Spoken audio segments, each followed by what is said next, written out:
Hey, how you doing? Keith Stevenson here, welcoming you to Thoughtful Teacher Chronicles. Today we have an all-star teacher from out of Dayton, Ohio, Miss Kristen Hopkins. Kristen, welcome to our little discussion and talk this morning. I really appreciate you agreeing to commit some time to talk about thoughtful teacher and classroom management. As you know, classroom management is not the big, sexy term these days, but from my perspective, it's like the foundation for every effective classroom. And I feel safe to say that you cannot be really a truly effective teacher if you cannot manage student behaviors and implement the appropriate systems and provide the appropriate feedback. And I can go on and on. But look, today's discussion is really not about me.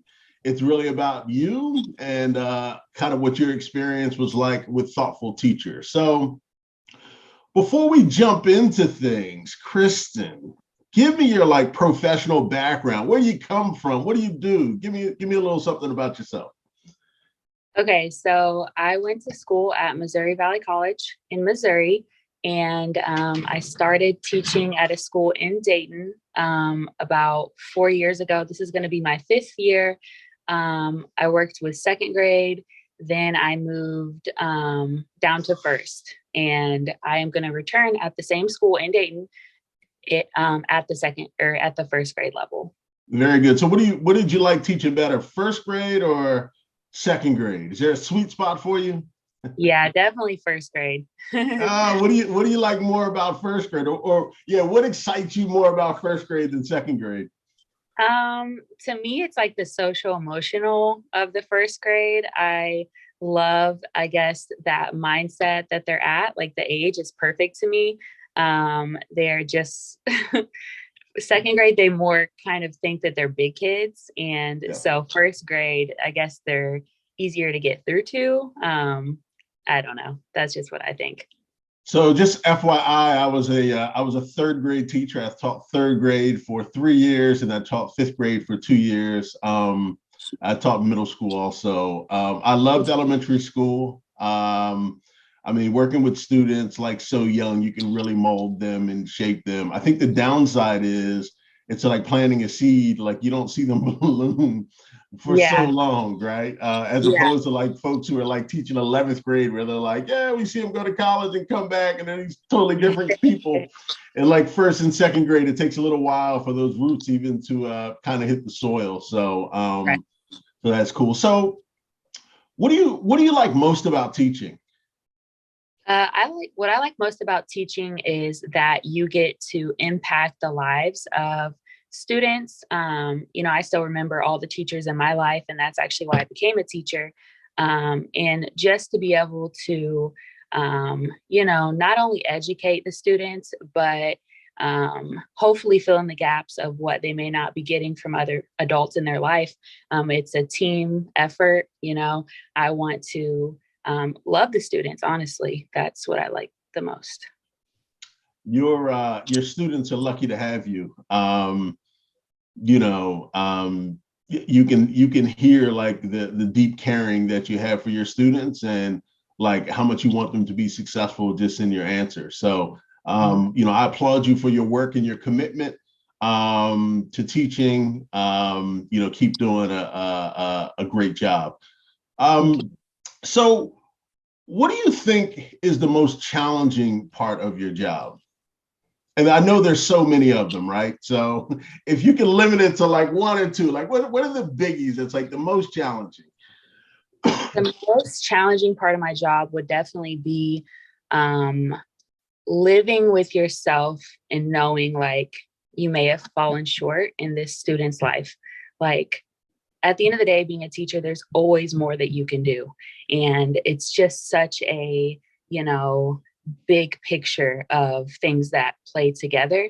Behavior management is only, I would say, the foundation of what you need. But, at the end of the day, you're educators. So it's cool. It's great if you get your kids to do what you want them to do, but it doesn't end there. That's only the beginning. So making sure that, you gave the students what they need every single day, and it's a learning process. You have to give yourself some grace, but Yeah. So the fact that you, in your answer, you take like some responsibility for it, right? The fact that sometimes I feel like I did the best I could do, but I still fall a little bit short. The Yeah. fact that you like internalize that must be like one of the driving forces behind your work, which is awesome.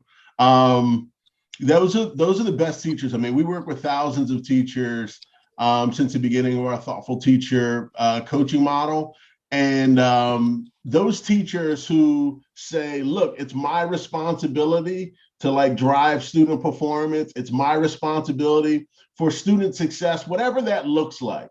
Those are the teachers that ultimately do like the best job and perform the best over a period of time. So I applaud you for being responsible for the future of your students. Thank you. So, as you know, this thoughtful teacher coaching model is, it spans a period of 3 months, right? So you're getting coaching from an external coach.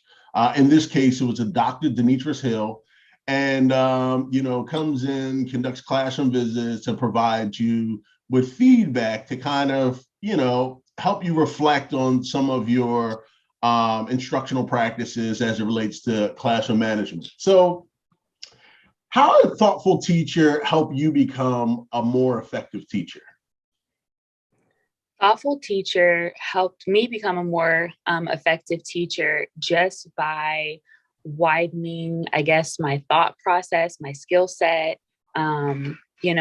My principal is honestly amazing. She really is. But it definitely helps, just as like kids need a community to raise them. Um, the bigger your community is, there is wisdom in a multitude of counselors. So, certain people can see blind spots that other people can't see. I definitely feel like having an outside person who, number one, there's no pressure because you know that they're not working with your principal to, either make or break your career. So just that right in itself, honestly, is very helpful because you have that platform to talk to somebody, no judgment zone. And then just, getting a whole different person who has a whole different set of experiences to just gain the wisdom from them. I appreciate it, and I can second what you said about your principal, Brandy McDaniels. She's awesome. I worked with her in the past, so I second that. Yeah, she really is. But I don't want to go down that rabbit hole. Let's go back to let's go back to thoughtful teacher. Yeah, when we work with teachers, they often speak to the fact that having another person who's an expert, right? They're trained in a thoughtful teacher framework to come in and conduct those non-evaluative classroom visits and provide you with feedback where they're not like a planted mole, they're not a planted like snitch. They're not running back to the area superintendent and saying, this teacher is doing X, Y, Z.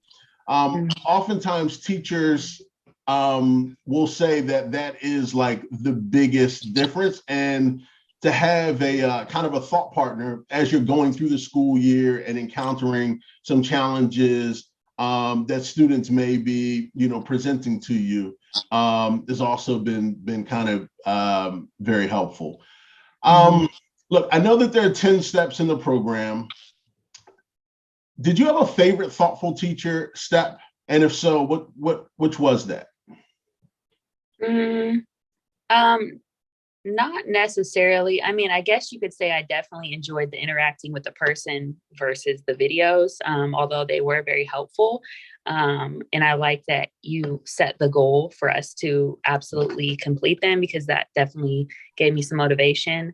And I definitely appreciated, the feedback that I got on a consistent basis. I looked forward to that feedback of seeing how I could improve and just reviewing, the positives and the negatives of whatever my person saw. Okay, very good, very good. What advice, as we embark on another school year, we'll be working with a whole new set of teachers.